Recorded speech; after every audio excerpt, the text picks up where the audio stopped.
Bitcoin isn't just your money, it's your network. And how you interact with the network determines whether you're secure, sovereign, or exposed. But right now, there's a battle happening on the network that threatens exactly why Bitcoin was created in the first place, the spam war. Welcome to episode 2 of the Bitcoin Tribune. I'm Richard Sunny Cruz, and our mission is simple: to research, report, and show how Bitcoin and digital money are shaping our lives, from software like Bitcoin Core and Knots to the hardware that signs our digital transactions. If you want to take control of your money and protect your financial freedom, this show is for you. Here's what's happening. Bitcoin Core, the default software that defines how nodes interact with the Bitcoin network and enforces the consensus rules, is moving towards allowing larger and more complex transactions into the mempool. In close words to Matthew Crowder, this all started with something called op return, also known as the data carrier size. This is a very small space originally allocated for people who wanted to store arbitrary data on chain, a tiny concession to allow limited data storage. The problem is Bitcoin Core wants to blow open this filter. Originally, it was capped at 40 or 42 bytes. Expanding this space allows much larger arbitrary data to be stored, which seems small, but opens the door to spam transactions. Spam transactions are unnecessary transactions that flood the network. The impact it makes: more congestion, higher fees, slower confirmations, and everyday users getting priced out. Why this matters: Bitcoin was designed to give people financial sovereignty and freedom from intermediaries. But if the network is clogged with junk transactions, that purpose is threatened. This is where running your own node and choosing the right software matters. It's not just about holding Bitcoin, it's about protecting the network and your sovereignty.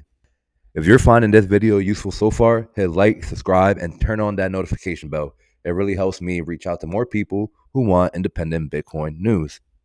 And big shout out to Matthew Crowder and Bitcoin University. They really inspired me to make videos like this.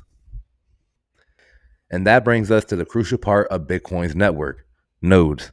Before we dive into Bitcoin Knots and how it gives you more control, we need to understand what a node is and why running your own node is essential for real sovereignty.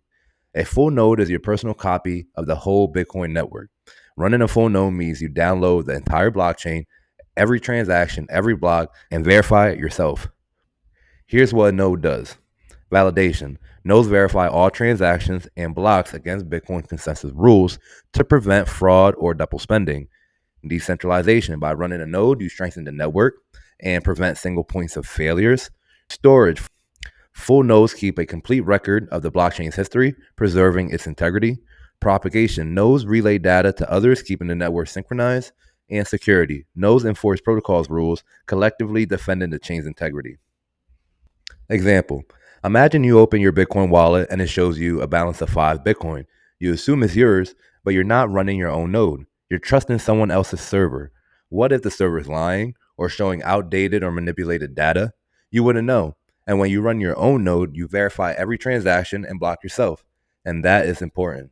In a few seconds, I'll show you an example using my hardware wallet with Sparrow and my node. Let's start with the hardware wallet.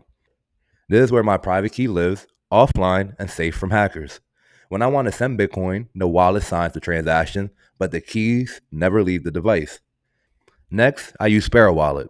Sparrow is the bridge between my hardware wallet and the Bitcoin network. It helps me manage my Bitcoin safely without ever exposing my private keys. Reminder: give Sparrow your public keys, not your seed phrase. A watch-only wallet is what you want to create. It just lets you see your balance and transactions.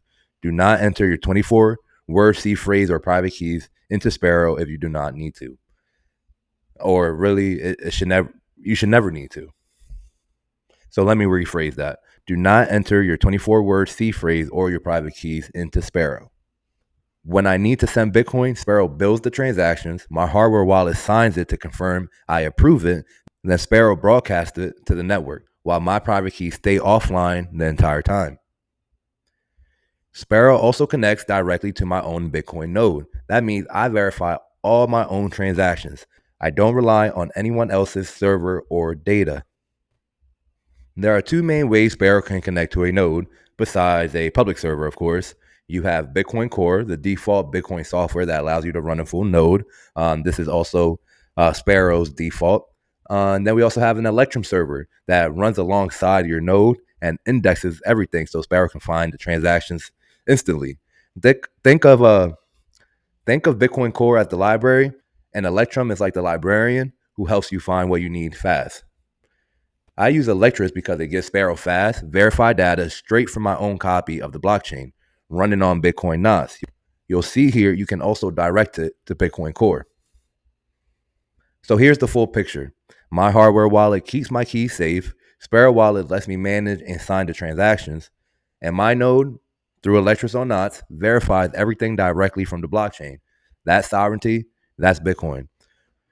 So again, you can check that you have that 5 Bitcoin using your own copy of the blockchain and not relying on someone else's server. So now that we know what nodes are and how to run one, let's talk about Bitcoin Knots. Knots is a fork of Bitcoin Core software, not a fork of the blockchain itself, built for users who want more sovereignty, transparency, and control over their nodes. Here's what Knots give you beyond Core. 1. Mempool control. Max allowed size of the arbitrary data and transactions stays at 42. And it also rejects parasitic transactions that are non-monetary data. I'll leave a link to a video in the description that explains more about Knots, setting policies, and whatnot. But overall, Knots give you more control over your node. So to wrap it all up again, running Knots gives you more control over how your node interacts with the Bitcoin network, including filtering spam transactions, setting custom policies, and signaling that you value a usable, decentralized monetary system. When you verify every transaction and block yourself, you don't need to trust anyone else's server or wallet to tell you what's valid. That's true financial sovereignty. By choosing Knots, you're not just holding Bitcoin, you're resisting congestion and spam attack that raises fees and ensuring the system stays open to everyone. Every layer matters, from running your own node to managing your wallet responsibly. Each decision strengthens your control, security, and independence in the Bitcoin ecosystem. That's it for episode 2.